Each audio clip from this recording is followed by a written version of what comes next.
ಈ ನಾನ್ teaching ಸ್ಟಾಫ್ನವ್ರಿಗೆ ESI EPF ಇವುಗಳ ಸೌಲಭ್ಯವನ್ನು ಕೊಟ್ಟಿರಲಿಲ್ಲ.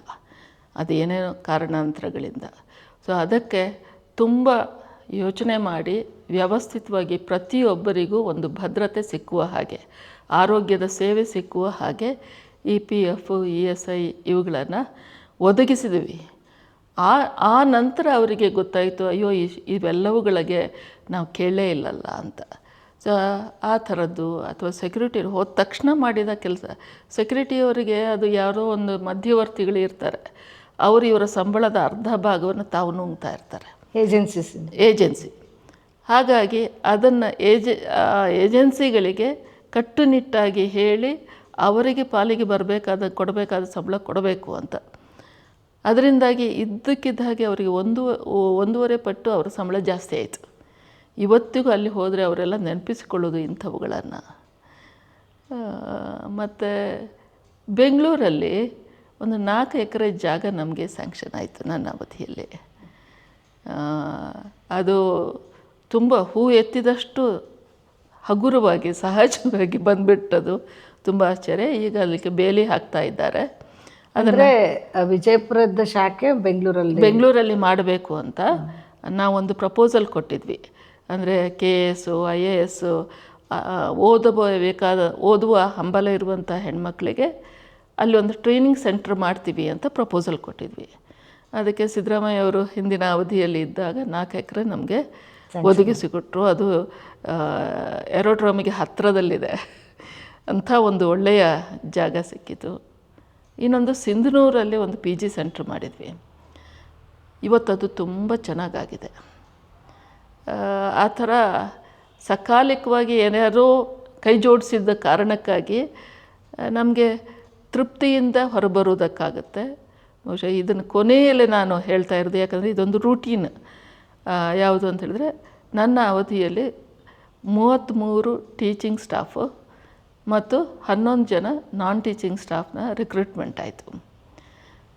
ಯಾವುದೇ ಒಂದೇ ಒಂದು ವಿವಾದಕ್ಕೆ ಎಡೆ ಇಲ್ಲದೆ ಅದನ್ನು ಮಾಡಲಿಕ್ಕೆ ನಮಗೆ ಸಾಧ್ಯ ಆದದಿದೆಲ್ಲ, ಅದು ನನಗೆ ತೃಪ್ತಿ ಕೊಟ್ಟಂಥ ಒಂದು ಸಂಗತಿ.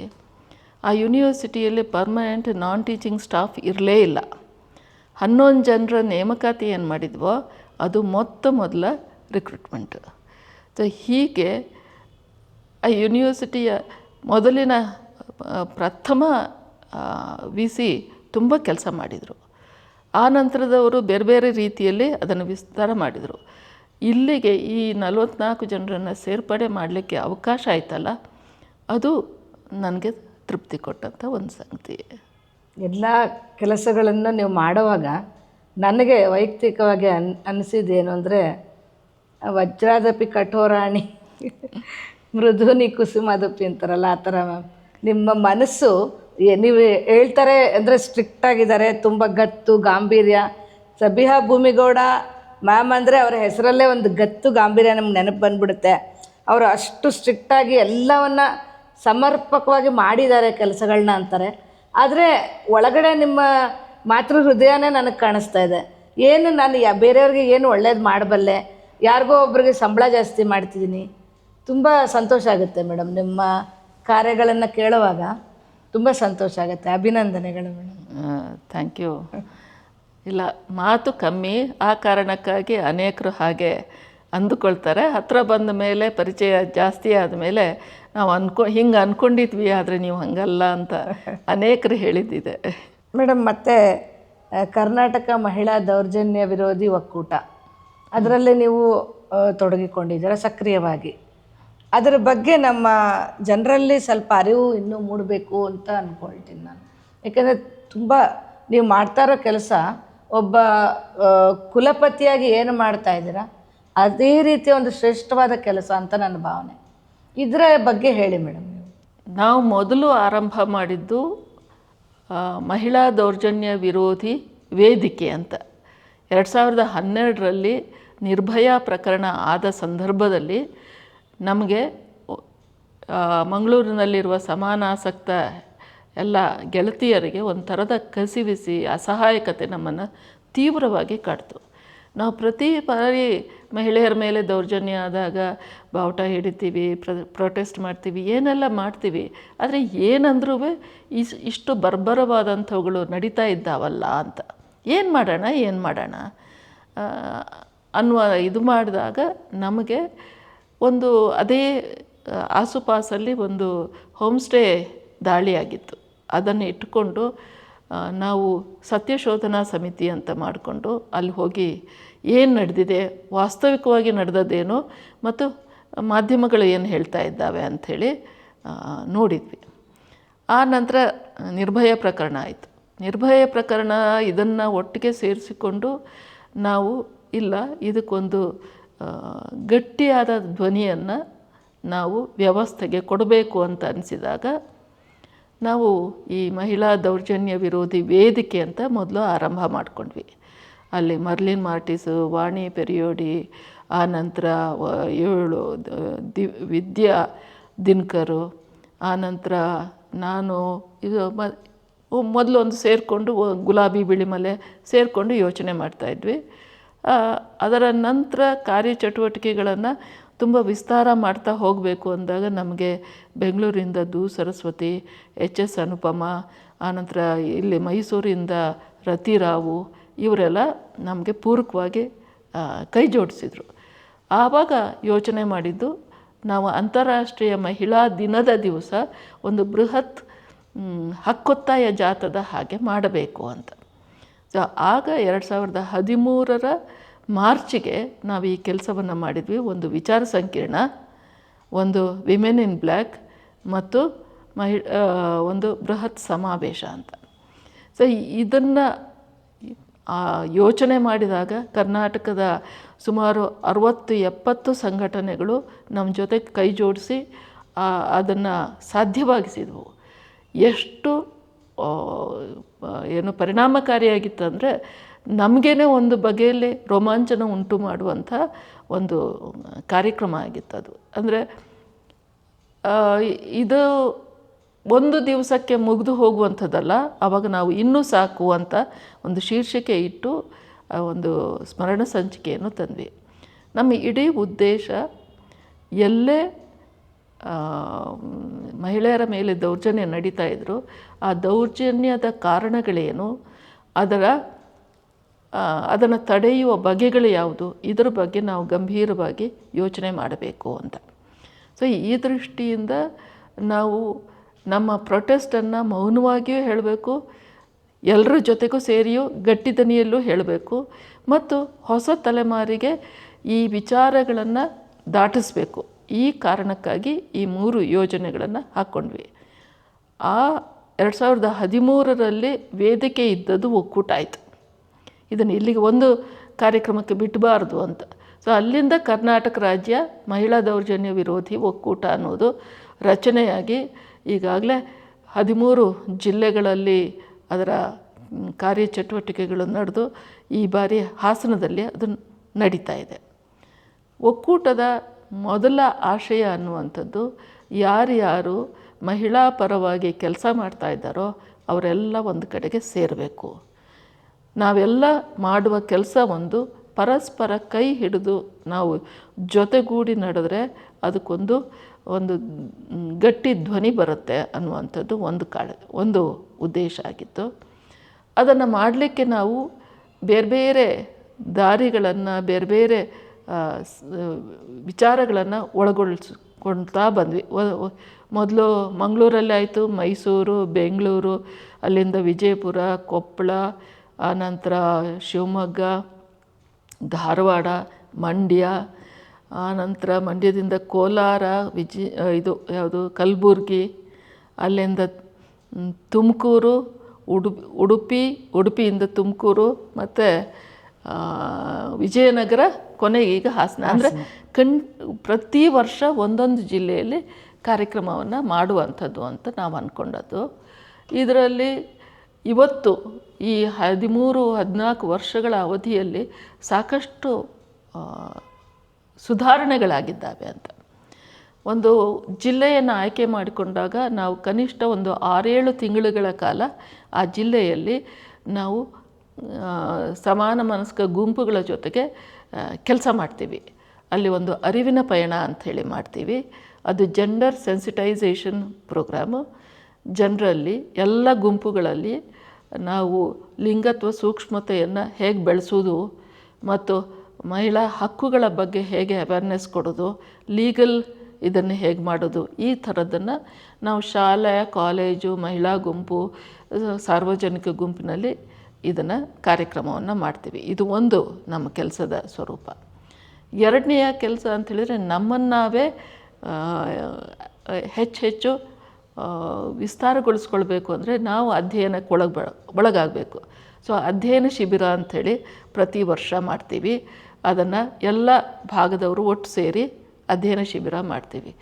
ಆನಂತರ ಭಾವ ಸಂಬಂಧ ಬೆಸೆಯುವುದಕ್ಕೆ ನಾವು ಕೌದಿ ಹೊಲಿಯುವ ಒಂದು ಕಾರ್ಯಕ್ರಮವನ್ನು ಇಟ್ಕೋತೀವಿ. ಅದರ ಮೂಲಕ ಸಾಧ್ಯ ಆಗುತ್ತೆ. ಆನಂತರ ಅಧ್ಯಯನ ಪ್ರವಾಸ ಅಂತ ಅಂದರೆ ಇದರಲ್ಲಿ ನಮ್ಮ ಮೂಲ ಉದ್ದೇಶ ಎಲ್ಲ ನೆಲೆಗಳಲ್ಲಿಯೂ ಹೆಣ್ಣುಮಕ್ಕಳು ಯಾವುದೋ ಒಂದು ಸಂದರ್ಭಕ್ಕಲ್ಲ, ಒಟ್ಟಾಗಿ ನಾವು ಸೋದರಿತ್ವವನ್ನು ಹೇಗೆಲ್ಲ ಕಟ್ಟೋಕ್ಕೆ ಸಾಧ್ಯ ಮತ್ತು ನಮ್ಮೊಳಗಡೆ ಇರುವ ಅನೇಕ ಲಕ್ಷ್ಮಣ ರೇಖೆಗಳಿದ್ದಾವಲ್ಲ, ಈ ಲಕ್ಷ್ಮಣ ರೇಖೆಗಳು ಯಾಕಿದ್ದಾವೆ, ಅವು ನಿಜವಾಗ್ಲೂ ವ್ಯಕ್ತಿತ್ವವನ್ನು ಕಾಪಾಡೋದಕ್ಕಿರೋದ ಅಥವಾ ವ್ಯಕ್ತಿತ್ವವನ್ನು ಕರ್ವ್ ಮಾಡ್ತಾವೋ, ಅದನ್ನು ಅವರೇ ಸ್ವಂತವಾಗಿ ಯೋಚನೆ ಮಾಡುವುದಕ್ಕೆ ಪ್ರೇರಣೆಯನ್ನು ಕೊಡುವಂಥ ಕೆಲಸ ಮಾಡ್ತೀವಿ. ಮತ್ತು ವಿಚಾರ ಸಂಕಿರಣಗಳನ್ನು ಏರ್ಪಡಿಸ್ತೀವಿ. ನಮ್ಮ ವಿಚಾರ ಸಂಕಿರಣಗಳಲ್ಲಿ ಹೆಚ್ಚಾಗಿ ಯೂತ್ಸ್ ಭಾಗವಹಿಸುವ ಹಾಗೆ, ಯುವಕರು ಪಾಲ್ಗೊಂಡು ಕೇಳುವ ಮೂಲಕ, ಭಾಗವಹಿಸುವ ಮೂಲಕ ಅವರು ಹೊಸ ತಿಳುವಳಿಕೆಯನ್ನು ಪಡಿಬೇಕು ಅನ್ನುವಂಥದ್ದು ಒಂದು ಉದ್ದೇಶ ಆಗಿರುತ್ತೆ. ಮತ್ತು ಮಹಿಳೆಯರು ಅಂತ ಹೇಳಿದರೆ ನಾವು ಯುದ್ಧ ವಿರೋಧಿಯವರು, ಹಿಂಸೆಯ ವಿರೋಧಿಗಳು. ಹಾಗಾಗಿ ನಾವು ಜೀವಪರವಾದಂಥ ನಮ್ಮ ಕಾಳಜಿಯನ್ನು ವ್ಯಕ್ತಪಡಿಸುವುದಕ್ಕೆ ವಿಮೆನ್ ಇನ್ ಬ್ಲ್ಯಾಕ್ ಅನ್ನುವಂಥ ಕಾರ್ಯಕ್ರಮ ಮಾಡ್ತೀವಿ. ಮತ್ತು ಸಾಮಾನ್ಯವಾಗಿ ಬರೀ ಡ್ರೈ ಆಗಬಾರ್ದು ಅಂಥೇಳಿ ಅನ್ನೋದಕ್ಕೆ ಕೆಲವೊಮ್ಮೆ ಕವಿತೆಗಳ ಮೂಲಕ ಹೆಣ್ಣುಮಕ್ಕಳ ಸಂವೇದನೆಗಳು ಹೇಗಿದ್ದಾವೆ ಅನ್ನುವುದನ್ನು ಪರಿಚಯಿಸುವ ಕೆಲಸ ಮಾಡ್ತೀವಿ. ಮತ್ತು ಬೃಹತ್ ಸಮಾವೇಶದ ಮೂಲಕ ಎಲ್ಲ ಸಂಘಟನೆಗಳು ಒಳಗೊಳ್ಳುವುದಕ್ಕೆ ಅವಕಾಶ ಮಾಡಿಕೊಡ್ತೀವಿ. ಸೊ ಒಕ್ಕೂಟ ಅನ್ನುವಂಥದ್ದು ಇಂತಹ ಅನೇಕ ಸಮಾನ ಮನಸ್ಕ ಸಂಘಟನೆಗಳನ್ನು ಬೆಸೆಯುವ ಒಂದು ಕೊಂಡಿಯಾಗಿ ಕೆಲಸ ಮಾಡ್ತಾಯಿದೆ. ಇವತ್ತು ಎಲ್ಲ ಜಿಲ್ಲೆಗಳಲ್ಲಿ ಅಲ್ಲದಿರೋ ಒಂದು 60% ಜಿಲ್ಲೆಗಳಲ್ಲಿ ನಾವು ಕೆಲಸ ಮುಗಿಸಿ ಬಂದರೂ ಅವ್ರ ಪಾಡಿಗೆ ಆ ಕೆಲಸವನ್ನು ಮುಂದುವರಿಸ್ತಾ ಇರ್ತಾರೆ. ಸೊ ಇದರ ಕಾರ್ಯಸ್ವರೂಪ. ಈಗ ಯಾರೋ ಒಬ್ಬರಿಗೆ ಹೇಳ್ಕೊಳ್ಳಲಾಗದೇ ಇರೋ ಅಷ್ಟೇನೋ ಶೋಷಣೆಗೊಳಗಾಗಿದ್ದರೆ ಅವರು ನಿಮ್ಮನ್ನು ಬಂದು ಅಲ್ಲಿರೋ ಒಂದು ನಿಮ್ಮ ಶಾಖೆಯಲ್ಲೋ ಅಥವಾ ನಿಮ್ಮ ಒಂದು ಗ್ರೂಪಲ್ಲಿ ಬಂದು ಕಾಂಟ್ಯಾಕ್ಟ್ ಮಾಡಿದಾರಾ ಮೇಡಮ್ ಆ ಥರ? ಇದು ಎಲ್ಲರೂ ನಮಗೆ ಕೇಳುವ ಪ್ರಶ್ನೆ. ಯಾವುದೋ ಒಂದು ಊರಲ್ಲಿ ಈ ಸಮಾವೇಶ ಮಾಡಿದಾಗ ನಮಗೆ ತುಂಬ ಫೋನ್ಗಳು ಈ ಥರದ್ದು ಬರ್ತವೆ. ನಾವು ವೈಯಕ್ತಿಕ ಸಮಸ್ಯೆಗಳನ್ನು ಅದಕ್ಕೆ ಪರಿಹಾರ ಕೊಡುವಂಥದ್ದು ನಾವೇ ನೇರವಾಗಿ ಭಾಗವಾಗುವುದಿಲ್ಲ. ಆದರೆ ಸಮಸ್ಯೆಯನ್ನು ಗಮನಿಸಿ ಯಾರನ್ನು ಭೇಟಿಯಾದರೆ ಅವರ ಸಮಸ್ಯೆಗಳಿಗೆ ಪರಿಹಾರ ಸಿಗುತ್ತೆ, ಅದನ್ನು ನಾವು ಜೋಡಿಸ್ತೀವಿ.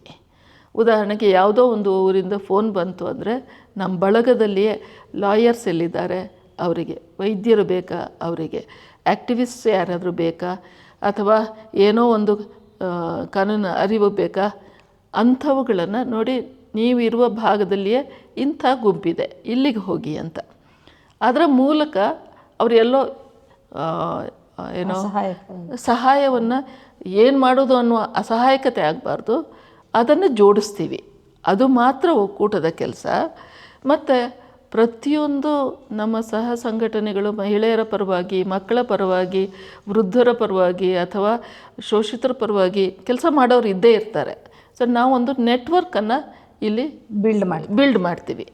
ಅದು ನಮಗೆ ಕೆಲಸ ಮಾಡಬಲ್ಲಂಥ ಲಾಯರ್ಸ್ ಇದ್ದಾರೆ, ಡಾಕ್ಟರ್ಸ್ ಇದ್ದಾರೆ, ಅಥವಾ ಇವರು ಅಡ್ಮಿನಿಸ್ಟ್ರೇಟರ್ಸ್ ಇದ್ದಾರೆ, ಅಥವಾ ಗ್ರಾಮ ಪಂಚಾಯತಲ್ಲಿ ಯಾರೋ ಇರ್ತಾರೆ. ಈ ಸಂಪರ್ಕವೇ ಈ ಒಕ್ಕೂಟದ ಒಂದು ಇದು ಕೊಡಬಹುದಾದಂಥ ಒಂದು ಸಹಾಯ. ಮೇಡಮ್, ಮತ್ತು ನಿಮ್ಮ ಬದುಕಿನಲ್ಲಿ 2 ಧರ್ಮಗಳು ನೋಡಿದ್ದೀರಾ? ನಿಮ್ಮ ಬದುಕಿನಲ್ಲಿ 2 ಧರ್ಮಗಳ ಪಾತ್ರ ಏನಾಯಿತು ಮೇಡಮ್? ಹೇಳಿದ್ದೀರಾ ಸ್ವಲ್ಪ ಬಿಗಿನಿಂಗಲ್ಲಿ, ಅದನ್ನೇ ನಾನು ಪರ್ಟಿಕ್ಯುಲರಾಗಿ ಕೇಳ್ತೇನೆ. ಇಲ್ಲ, ಒಂದು ರೀತಿಯಲ್ಲಿ ನಮ್ಮ ಇದು ಧರ್ಮದ ಆವರಣ ಅನ್ನುವಂಥದ್ದು ನಮಗೆ ಹೀಗೆ ಚರ್ಮದ ಮೇಲಿಂದ ಹೋಯಿತು ಅಂತ ಬೇಕಾದ್ರೆ ಹೇಳ್ಬೋದು. ಯಾಕಂದರೆ ಬಾಲ್ಯದಿಂದಲೂ ನನಗೆ ಸಿಕ್ಕಿರುವ ವಾತಾವರಣ ಅದು ಒಂಥರದ ಜಾತ್ಯತೀತ ಹೊರಗಿನ ವಾತಾವರಣ ಮಾತ್ರ ಅಲ್ಲ, ಮನೆ ಒಳಗಡೆ ಕೂಡ ಮುಸ್ಲಿಂ ಸಮುದಾಯದ ಯಾವ ಆಚರಣೆಗಳೇ ಆಗಿರಲಿ, ನಂಬಿಕೆಗಳಾಗಿರಲಿ, ಇದು ಯಾವುದೂ ನಮ್ಮ ಮನೇಲಿ ಇರಲಿಲ್ಲ. ತಂದೆ ನಮಗೆ ಅದು ಯಾವುದನ್ನು ಕಲಿಸಿಯೂ ಕೊಟ್ಟಿರಲಿಲ್ಲ. ಹಾಗೆ ನೋಡಿದರೆ ಬೇಸಿಗೆ ರಜೆ ಇದ್ದಾಗಲೆಲ್ಲ ಅವರು ಈ ರಾಮಾಯಣ, ಮಹಾಭಾರತ ಇವೆಲ್ಲವುಗಳ ಕಥೆಗಳನ್ನು ತಿಂಗಳುಗಟ್ಟಲೆ ನಮ್ಮನ್ನು ಕೂರಿಸಿ ಹೇಳ್ತಾಯಿದ್ರು. ನಮಗದು ಹೆಚ್ಚು ಪರಿಚಿತ ಆದದ್ದು ಹಾಗೆ. ಅದೇ ಥರದಲ್ಲಿ ಯಾವಾಗಲೂ ಒಂದು ಸಲ ಇದನ್ನು ಇರ್ಬೋದು. ಬಟ್ ದೈನಂದಿನ ಬದುಕಿನಲ್ಲಿ ಯಾವುದೂ ನಮ್ಮ ಬದುಕಿನ ಭಾಗ ಆಗಿರಲಿಲ್ಲ. ಅಷ್ಟೇ ಅಲ್ಲ, ಎಲ್ಲ ಧರ್ಮಗಳ ವಿಚಾರಗಳನ್ನು ಹೇಳ್ತಾ ಅದನ್ನು ವಿಮರ್ಶಾತ್ಮಕವಾಗಿ ಅವರು ನಮಗೆ ವಿವರಿಸ್ತಾಯಿದ್ರು. ಇದರಿಂದಾಗಿ ಪ್ರಶ್ನಿಸುವ ಮತ್ತು ಇವೆಲ್ಲವುಗಳನ್ನು ಇದೊಂದು ಕಥೆ, ಇದೊಂದು ಬದುಕಿನಲ್ಲಿ ಶ್ರದ್ಧೆಯನ್ನು ಅಥವಾ ನಮ್ಮ ಏನು ನೈತಿಕತೆಯನ್ನು ರೂಪಿಸುವುದಕ್ಕಿರುವಂಥದ್ದು ಅಂಥೇಳಿ ಹಾಗೆ ಅರ್ಥ ಮಾಡ್ಕೊಂಡ್ವೇ ಹೊರತು ಅದನ್ನೊಂದು ನಂಬಿಕೆಯಾಗಿ ನಾವು ಆಚರಣೆಯಾಗಿ ತಗೊಳ್ಳೇ ಇಲ್ಲ. ಇದು ನನ್ನ ಆರಂಭಿಕ ಬದುಕಿನ ಒಂದು ಭಾಗ. ಆದರೆ ನನ್ನ ಸಂಗಾತಿಯಾದ ಭೂಮಿಯ ವ್ಯಕ್ತಿತ್ವದಲ್ಲಿ ಒಂಥರದ ಏನು ವೈಚಾರಿಕತೆ ಅನ್ನುವಂಥದ್ದು ಅವರು ಸ್ವತಃ ಕಂಡುಕೊಂಡಂಥದ್ದು. ಅವರನ್ನು ಮಾತಾಡಿಸಿದರೆ ಅವರು ಹೇಗೆಲ್ಲ ಈ ನಂಬಿಕೆಗಳನ್ನು ಮೀರಿದರು ಅನ್ನೋದಕ್ಕೆ ಒಂದು 10-15 ಕಥೆಗಳನ್ನು ಹೇಳ್ತಾರೆ. ಅಂದರೆ ಅವರ ಮನೆಯಲ್ಲಿ ಶ್ರದ್ಧೆ, ಆಚರಣೆ ಇವೆಲ್ಲವೂ ಇತ್ತು ಅದರ ಕುಟುಂಬದ ಮಟ್ಟಿಗೆ. ಆದರೆ ಇವರು ಎಳವೆಯಿಂದಲೇ ದೇವರು, ದೆವ್ವ ಅಥವಾ ಇವೆಲ್ಲವುಗಳನ್ನು ಪ್ರಶ್ನಿಸ್ತಾ ಬಂದು ನಾವು ಮದುವೆ ಆಗುವ ಕಾಲಕ್ಕೆ ನನಗೆ ಕೂಡ ಜಾತ್ಯತೀತ ಯಾವ ನಿಲುವಿತ್ತೋ ಅವ್ರದ್ದು ಅದೇ ಆಗಿತ್ತು. ಹಾಗಾಗಿ ನಮ್ಮ ಮದುವೆಯ ನಂತರವೂ ಕೂಡ ನಾವು ಅಪರೂಪಕ್ಕೆ ಅವ್ರ ಮನೆಗೆ ಹೋಗ್ತಾ ಇದ್ದದ್ದು. ನಾನು ನೋಡಿದ ಹಾಗೆ ಒಂದೇ ಒಂದು ಅವ್ರದ್ದು ಮಹಾಲಯ ಅಮಾವಾಸ್ಯೆಯಲ್ಲಿ ಹಿರಿಯರಿಗೆ ಎಡೆ ಇಡುವಂಥ ಒಂದು ಸಂಪ್ರದಾಯ ಇತ್ತು. ಆವಾಗ ಅಲ್ಲಿ ಹೋದಾಗ ಅವರು ಎಲ್ಲ ಎಡೆ ಇಟ್ಟು ಎಲ್ಲರೂ ಕೈ ಮುಗಿತಿದ್ರು. ಆರಂಭದಲ್ಲಿ 2 ಸಲ ನಾನು ಕೈ ಮುಗ್ದಿರ್ಬೋದು, ಆದರೆ ಭೂಮಿ ಅಲ್ಲಿ ಬರ್ತಿರಲಿಲ್ಲ, ಅದನ್ನು ನಂಬ್ತಿರಲಿಲ್ಲ. ನಾನು ಅವರಿಗೆ ಒಂದು ಬೇಸರ ಆಗಬಾರ್ದು ಅನ್ನೋದಕ್ಕೆ ಹೋಗ್ತಾಯಿದ್ದೆ. ಕ್ರಮೇಣ ನಾನು ಬಿಟ್ಟೆ. ಯಾಕಂದರೆ ಅದು ಒಂದು ಅವರನ್ನು ಮೆಚ್ಚಿಸುವುದಕ್ಕಾಗಿ ಅಂತ ಮಾಡ್ತಾಯಿದ್ದೆ, ಅದಷ್ಟೇ. ಬೇರೆ ಯಾವುದಕ್ಕೂ ಆ ಮನೆಯ ಒಳಗಡೆ ನನಗೆ ನಿರ್ಬಂಧ ಇರಲಿಲ್ಲ. ಮತ್ತು ನಾವು ಕೂಡ ಅವರ ಜೊತೆಗಿದ್ದವರಲ್ಲ, ನಾವಿಬ್ಬರು ಉದ್ಯೋಗ ನಿಮಿತ್ತ ಬೇರೆ ಬೇರೆ ಕಡೆಯಲ್ಲಿದ್ದವರು. ನಮ್ಮ ಮನೆ ಒಳಗಡೆ ನಮ್ಮ ಮನೆಗೆ ಅತ್ತೆ ಬಂದಾಗಲೂ ಕೇಳೋರು, ಸುತ್ತ ನೋಡಿಬಿಟ್ಟು ಯಾವ ದೇವರ ಫೋಟೋನೂ ಇಲ್ಲಲ್ಲಪ್ಪ ಅಂತ. ಆಗ ಇವ್ರು ಹೇಳೋದು, ನೋಡು ನಿನ್ನ ಮೊಮ್ಮಗಳಿದ್ದಾಳೆ, ಅವಳೇ ದೇವರು ನಮಗೆ. ಆ ಥರದಲ್ಲಿ ಯಾವ ಇದು ನಮ್ಮನ್ನು ಕಾಡಲಿಲ್ಲ. ಬಹುಶಃ ನಮ್ಮಲ್ಲಿ ತುಂಬ ಅನ್ಯೋನ್ಯತೆ ಬೆಳೆಯುವುದಕ್ಕೂ ಈ ಜಾತ್ಯತೀತವಾದಂಥ ಎಲ್ಲ ನಂಬಿಕೆಗಳಿಂದ ಹೊರತಾದಂಥ ಒಂದು ಬದುಕಿನ ಕ್ರಮ ನಮ್ಮ ಸಂಬಂಧವನ್ನು ತುಂಬ ಗಟ್ಟಿಗೊಳಿಸ್ತು ಅಂತ ನಾನು ಅಂದ್ಕೊಳ್ತೀನಿ. ಮಗಳಿಗೆ ಕಷ್ಟ ಆಗಿದೆ, ಗೊಂದಲ ಆಗಿದೆ, ಇಲ್ಲ ಅಂತಲ್ಲ. ಆರಂಭದಲ್ಲಿ ಒಂದು ಸಲ ನಮಗೆ ಕಾಣದ ಹಾಗೆ ಕ್ಯಾಲೆಂಡ್ರಲ್ಲಿದ್ದ ಗಣಪತಿ ಪೂಜೆಯನ್ನು ಒಂದು ಊದಿನ ಕಡ್ಡಿ ಇಟ್ಕೊಂಡು ಅವಳು ಮಾಡ್ತಾಯಿದ್ದ ಸಣ್ಣ ಹೀಗೊಮ್ಮೆ ಗಮನಿಸಿ ನಮ್ಮಿಬ್ಬರಿಗೂ ಶಾಕ್ ಆಗಿತ್ತು. ಇದೇನಪ್ಪ ಎಲ್ಲಿಂದ ಕಲಿತ್ಲು ಇವಳು ಅಂತ. ಆ ನಂತರ ನನ್ನ ಗೆಳತಿ ಸತ್ಯ ಅಂತ ಅವ್ರ ಹತ್ರ ಹೇಳಿದೆ, ನೋಡು ಹೀಗೆ ಮಾಡ್ತಾಯಿದ್ದಾಳೆ, ಏನು ಮಾಡೋದು ಇದಕ್ಕೆ ಅಂತ. ಅಂದರೆ ಇದನ್ನು ಬೈಬೇಕಾ, ಇದನ್ನು ನಿರ್ಲಕ್ಷ್ಯ ಮಾಡಬೇಕಾ, ಅಥವಾ ಇದನ್ನು ಯಾವ ರೀತಿಯಲ್ಲಿ ಅವಳಿಗೆ ತಿಳಿವಳಿಕೆ ಹೇಳೋದು ಅಂತ ಅವಳು ಇನ್ನೂ ಒಂದನೇ ಕ್ಲಾಸು ಆ ಥರ ಇದ್ದಾಗ. ಕೊನೆಗೆ ನಾನು ಅವಳ ಹತ್ರ ಕೇಳಿದಾಗ ಅವಳು ಹೇಳ್ದ, ನೀನು ನೋಡಿಲ್ಲ ಅನ್ನೋ ಹಾಗೆ ಇದ್ಬಿಡು, ನೀನು ಬೇಡ ಅಂದಷ್ಟು ಅದು ಮಾಡಬೇಕು ಅನ್ನುವಂಥ ಒಂದು ಕುತೂಹಲ ಮಕ್ಕಳಲ್ಲಿ ಬರುತ್ತೆ. ನೀನು ಈಗ ನೀನು ಕಾಣೋ ಹಾಗೆ ಮಾಡಿದ್ಲು, ನೀನು ಬೇಡ ಅಂದರೆ ಇನ್ನೆಲ್ಲೋ ಮುಚ್ಚಿಟ್ಟು ಮಾಡ್ತಾಳೆ, ಅದರಿಂದ ಬಿಟ್ಬಿಡು, ಆನಂತರ ಕ್ರಮೇಣ ಅವಳೇ ಬಿಡ್ತಾಳೆ ಅಂತ. ಅದು ಹಾಗೇ ಆಯಿತು. 1-2-3 ವರ್ಷ ಆ ಥರ ಏನೋ ಪರೀಕ್ಷೆಗೆ ಹೋಗುವಾಗ ಅಯ್ಯೋ ದೇವರೇ ಅಂತನ್ನುವಂಥದ್ದು ಇವೆಲ್ಲ ಇತ್ತು ಅವಳಿಗೆ. ಆದರೆ ಕ್ರಮೇಣ ನಮ್ಮ ಮಾತು, ನಮ್ಮ ಇದು ಮನೆ ಒಳಗಡೆ ಏನೂ ಇಲ್ಲ, ಇದೆಲ್ಲ ನೋಡಿದ ಮೇಲೆ ಅವಳಿಗೆ ಅದರಿಂದ ಹೊರಗೆ ಬರೋದಕ್ಕೆ ಒಂದು ಸ್ವಲ್ಪ ಸಣ್ಣ ಕಾಲ ಬೇಕಾಗಿತ್ತು. ಹೊರಗಿನ ಪ್ರಭಾವ ಇರುತ್ತಲ್ಲ, ಆ ಹೊರಗಿನ ಪ್ರಭಾವ ಮಗಳ ಮೇಲೆ ಬೀರಿತ್ತು. ನಾವೇನು ಮಾಡೋದಿಲ್ಲ ಅದನ್ನೇ ಅಲ್ವಾ ಮಕ್ಕಳು ಹೆಚ್ಚು ಇದು ಮಾಡೋದು. ನಮ್ಮ ಮನೇಲಿ ಅವಳ ಬರ್ತ್ಡೇ ಮಾಡ್ತಿರ್ಲಿಲ್ಲ. ಬರ್ತ್ಡೇಗೆ ಭೂಮಿದು ತುಂಬ ವಿರೋಧಿತ್ತು, ಅದೆಲ್ಲ ನಮ್ಮದಲ್ಲ ಅಂತ.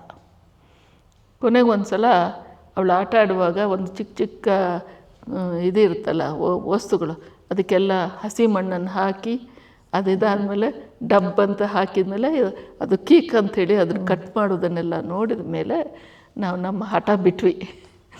ಇದು ಸರಿಯಿಲ್ಲ, ನಾವು ಅವಳಿಗೇನು ಬೇಕೋ ಆ ವಯಸ್ಸಿಗೆ ಅದನ್ನು ಕೊಡೋಣ ಅಂಥೇಳಿ ಮತ್ತು ಆ ವರ್ಷವೇ ಕೇಕ್ ತರಿಸಿ ಅವಳ ಎಲ್ಲ ಫ್ರೆಂಡ್ಸ್ ಕರೆಸಿ ಎಲ್ಲ ಮಾಡಿದ ಮೇಲೆ ಈಗ ಅವಳಿಗೆ ಕೆಲವು ವರ್ಷ ಆದಮೇಲೆ ಇದು ಇಷ್ಟೇ ಅಂತ ಅಂತ ಇವುಗಳಿರ್ತವೆ. ಅವಳ ಮೇಲೆ ಕೆಲವು ಆಗಿದ್ದಿದೆ.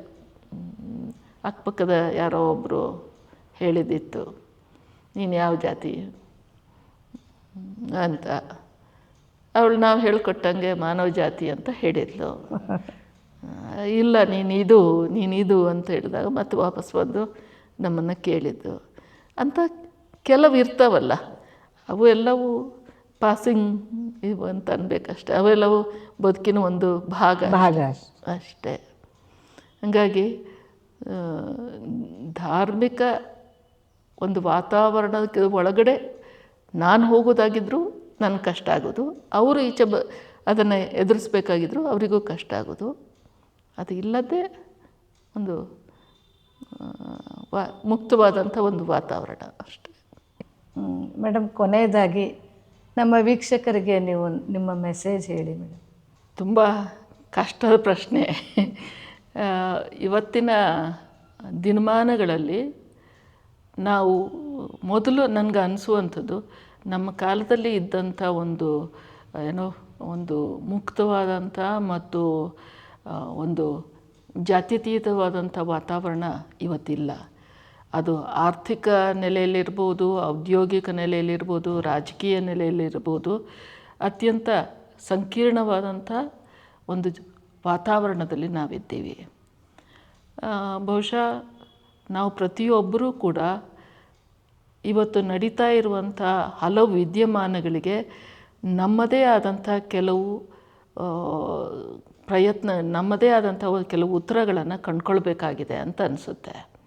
ಇವತ್ತು SIR ಅನ್ನು ಗಮನಿಸಿ, ಈ ಮತದಾನದ ಪರಿಷ್ಕರಣೆಯ ಹೆಸರಿನಲ್ಲಿ ಏನೆಲ್ಲ ನಡೀತಾ ಇದೆ ಅನ್ನುವಾಗ ನಾವು ಅದನ್ನು ಸುಮ್ಮನೆ ನೋಡ್ಕೊಂಡು ಕೂತ್ಕೊಳ್ಳೋಕ್ಕಾಗತ್ತಾ? ಇಲ್ಲ. ಏನು ನಡೀತಾ ಇದೆ, ಯಾವ ಕಾರಣಕ್ಕಾಗಿ ನಡೀತಾ ಇದೆ, ಮತ್ತು ಇದು ಜೀವಪರವಾದದ್ದು ಅಥವಾ ಒಂದು ನಿರ್ದಿಷ್ಟ ಗುಂಪನ್ನು ಪ್ರತ್ಯೇಕಿಸುವುದಕ್ಕಾಗಿ ಅವರ ಪ್ರಜಾಪ್ರಭುತ್ವದಲ್ಲಿ ಅವರ ಮತದಾನದ ಹಕ್ಕನ್ನು ಮತ್ತು ಅಸ್ತಿತ್ವದ ಹಕ್ಕನ್ನು ನಿರಾಕರಿಸುವ ಕೆಲಸ ಮಾಡುವಾಗ ನಾವು ನಮಗಲ್ಲ ಅಂಥೇಳಿ ಕೂತ್ಕೊಳ್ಳೋಕ್ಕಾಗತ್ತಾ? ಈ ಪ್ರಶ್ನೆ ನಮ್ಮೆಲ್ಲರನ್ನು ಕಾಡಬೇಕಾದದ್ದು ಅಂತ ಅನಿಸುತ್ತೆ. ನಮಗೆ ಕಾಡುತ್ತೆ ಅಂತ ಆದರೆ ಆಗ ನಾವು ಅದಕ್ಕೆ ಕ್ರಿಯಾಶೀಲವಾದಂಥ ಸ್ಪಂದನೆಯನ್ನು ಮಾಡಬೇಕಾಗುತ್ತೆ.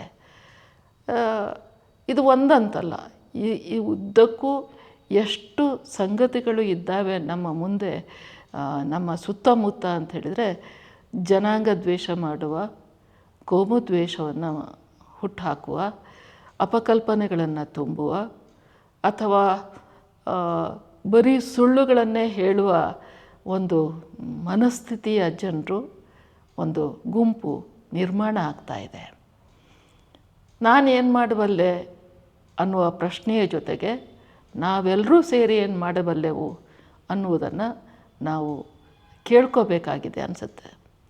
ಇಂತಹ ಸಂದರ್ಭದಲ್ಲಿ ನಾವು ಒಂಟಿಯಾಗಿರುವುದಲ್ಲ, ನಾವು ಸಂಘಟಿತ ಆಗಬೇಕಾಗಿದೆ.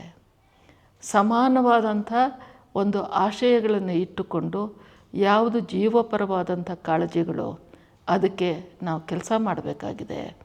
ಅದು ಯಾವ ರೂಪದಲ್ಲೂ ಇರ್ಬೋದು.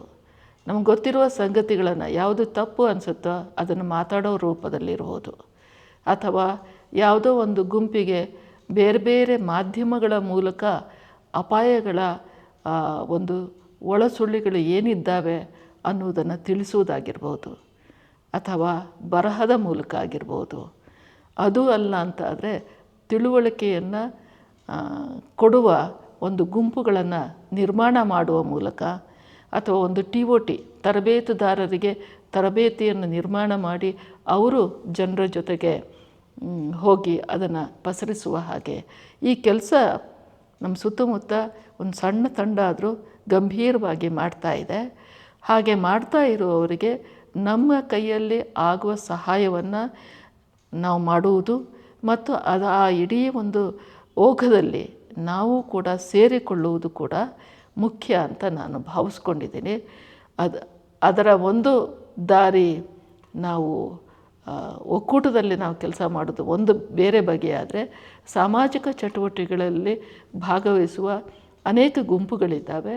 ಅವರ ಜೊತೆಗೆ ನಾವು ಗುರುತಿಸ್ಕೊಳ್ಬೇಕು. ಮತ್ತು ಹೆಣ್ಮಕ್ಕಳೇ ಆಗಲಿ ಯುವಜನರೇ ಆಗಿರಲಿ, ನಾನು ಮತ್ತೆ ಹೇಳಲಿಕ್ಕೆ ಇಷ್ಟಪಡುವ ಒಂದು ಸಂಗತಿ ಅಂದರೆ, ನಿತ್ಯ ಪತ್ರಿಕೆಯನ್ನು ಓದಿ, ಒಂದಲ್ಲ ಕನಿಷ್ಠ 2 ಪತ್ರಿಕೆಗಳನ್ನು ಓದಿ, ಯಾರು ಯಾವ ವಿಚಾರವನ್ನು ಮುನ್ನೆಲೆಗೆ ತರ್ತಾರೆ, ಯಾವುದನ್ನು ಅದನ್ನು ಚುಟುಕುಗೊಳಿಸ್ತಾರೆ, ಅದರ ಹಿಂದೆ ಇರುವ ರಾಜಕಾರಣ ಏನು, ಈ ನಮ್ಮ ಸುತ್ತಮುತ್ತಲಲ್ಲಿ ಏನೇನು ವಿದ್ಯಮಾನಗಳು ನಡೀತಾ ಇದ್ದಾವೆ ಅವುಗಳಿಗೆ ನಾವು ಕಣ್ಣು ಕಿವಿ ತೆರೆದುಕೊಳ್ಬೇಕು. ಮತ್ತು ನಾವು ಇದು ಸರಿಯೋ ತಪ್ಪೋ ಅನ್ನುವುದಕ್ಕೆ ಎಲ್ಲರ ಜೊತೆಗೆ ಮಾತನಾಡಬೇಕು, ಚರ್ಚೆ ಮಾಡಬೇಕು. ಬೇರೆ ಬೇರೆ ವಿಚಾರಗಳ ಜೊತೆಗೆ ನಾವು ಸೇರಿದಾಗ ಮಾತ್ರ ನಮ್ಮ ಒಳಗಡೆ ಒಂದು ನಿಲುವು ಅನ್ನುವಂಥದ್ದು ರೂಪುಗೊಳ್ಳುತ್ತೆ. ಅದು ನಮ್ಮನ್ನು ಒಂದು ಸತ್ಪ್ರಜೆಯನ್ನಾಗಿ ಮಾಡುವಂಥ ಒಂದು ಮಾರ್ಗ ಅಂತ ನಾನು ಅಂದ್ಕೊಂಡಿದ್ದೀನಿ. ಧನ್ಯವಾದಗಳು ಮೇಡಮ್. Thank you. ಇಲ್ಲಿಯವರೆಗೆ ಪ್ರಾಜ್ಞರಾದ ಡಾಕ್ಟರ್ ಸಬಿಹಾ ಭೂಮಿಗೌಡ ಮೇಡಮ್ ಅವರ ಅಂತರಾಳದ ಮಾತುಗಳನ್ನು ಕೇಳಿದ್ವಿ. ವಂದನೆಗಳು ಮೇಡಮ್. ನಿಮಗೂ ನಮಸ್ಕಾರ. Thanks ma'am. ಈ ನಮ್ಮ ಸಂಚಿಕೆ ನಿಮಗೆ ಇಷ್ಟವಾಗಿದ್ದಲ್ಲಿ ನಮ್ಮ ಸಂಚಿಕೆಯನ್ನು ಶೇರ್ ಮಾಡಿ, ಲೈಕ್ ಮಾಡಿ, ಕಮೆಂಟ್ ಮಾಡಿ ಅಂತ ಕೇಳ್ಕೊಳ್ತೀನಿ. ಹಾಗೆ ನಮ್ಮ ಅಮೋಘಂ ಚಾನಲ್ಗೆ ಇದೇ ರೀತಿ ಪ್ರೋತ್ಸಾಹ ನೀಡ್ತಾರೆ ಅಂತ ಕೇಳ್ಕೊಳ್ತೀನಿ. ಧನ್ಯವಾದ.